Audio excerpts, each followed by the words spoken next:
Olá pessoal, sejam bem-vindos à nossa primeira videoaula da unidade 1, onde trataremos de conceitos básicos para estatística descritiva. Esta unidade foi dividida em duas partes. Essa parte 1, em que exemplificaremos a construção de tabelas com e sem intervalo de frequências. Neste slide, representamos o registro do número de acidentes diários de um grande estacionamento de 50 dias corridos. Ou seja, este primeiro número aqui da tabela representa o primeiro dia de registro dos dados, ocorrendo 6 acidentes neste grande estacionamento. Por exemplo, aqui o número 0 está indicando que no quinto dia de registro não houve nenhum acidente nesse estacionamento. Os dados na tabela são considerados como dados brutos porque não houve ou foi empregado nenhum tipo de sistemática para a organização destes dados em forma crescente ou decrescente. A essa tabela nós chamamos de dados brutos, tabela de dados brutos. Organizemos então, com vistas a aplicar a sistemática estatística, a organização de um rol. O rol consiste em você colocar ordenadamente cada um dos valores, seja de maneira crescente ou decrescente. Utilizamos para isso a ordem crescente numérica. Então, podemos observar aqui que tiveram, naqueles 50 dias de coleta de dados, tiveram 3 dias que não ocorreu nenhum acidente. Ou seja, a este número de 3 dias, nós damos o nome de frequência. Essa é o que nós chamamos de frequência absoluta. Da mesma forma, empregamos para os números 1, 2, 3, 4 até o número 9. De forma que o número 1 representa um acidente e essa quantidade 3, ou seja, o número 1 aparecendo 3 vezes, representa para aquela tabela de dados brutos que durante 3 dias ocorreram um acidente em cada um deles. E assim sucessivamente para cada uma das quantidades de acidente que ocorreram nesse período de 50 dias de registro. Por exemplo, ocorreram 5 dias com 7 acidentes e ocorreu também apenas um dia com 9 acidentes. Dessa forma, nós temos a organização de um rol estatístico para servir como organização de dados, tá? Para a organização da tabela. Nesse outro slide, organizamos aqui uma série, né, como nós chamamos essa tabela, uma série estatística que está representando esses dados fictícios de 50 dias que foram coletados esses acidentes, como foram organizados no rol anteriormente. A partir dessa tabela formada com 3 colunas, é possível acrescentarmos mais informações através de outras colunas acrescidas a esta tabela. Essas informações podem ser dados percentuais, podem ser valores acumulados, o que é muito comum fazermos as perguntas assim: quantos dias ocorreram até 4 acidentes? Então, é importante que se identifique a quantidade de dias em que ocorreram 0 acidentes, 1, 2, 3 e até 4. Então, esse somatório será reconhecido como uma frequência acumulada de 0 a 4. Veremos como fica essa organização. Bom, na primeira tabela, nós vimos que as 3 colunas indicam os dados absolutos de uma situação já explicitada. Como eu falei anteriormente, a frequência acumulada pode ser obtida da seguinte maneira. O número 3 é repetido na primeira classe. Para obtermos o número 6, nós devemos somar a frequência simples da primeira classe e da segunda classe. Ou seja, 3 mais 3 nós temos 6. Na terceira classe, nós devemos somar as frequências simples da primeira, da segunda e da terceira classe, e assim sucessivamente. De certo que, na última classe da frequência acumulada, todos os valores anteriores, inclusive a frequência absoluta desta classe serão somados. Por isso, não precisamos fazer um somatório aqui embaixo. Bem, na quinta coluna foram obtidos a frequência relativa de cada frequência absoluta registrada na terceira coluna. Ou seja, o número 3 dividido pelo total de dias, esse 3 refere-se a 3 dias, que ocorreram 0 acidentes, de um total de 50 dias, multiplicado por 100.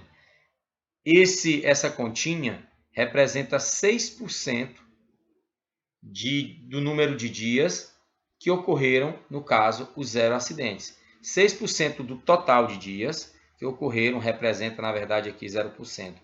E assim você desenvolve o cálculo de todas essas outras frequências absolutas. Lembrando que é possível também você acrescentar uma outra coluna em que se acrescente também as frequências acumuladas na forma relativa, ou seja, com percentual, tá bom?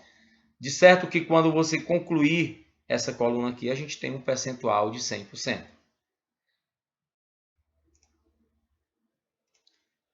Bem, vejamos agora um exemplo de tabela de distribuição de frequências com intervalo. Um experimento químico foi realizado utilizando-se uma amostra coletada durante 40 dias, tá?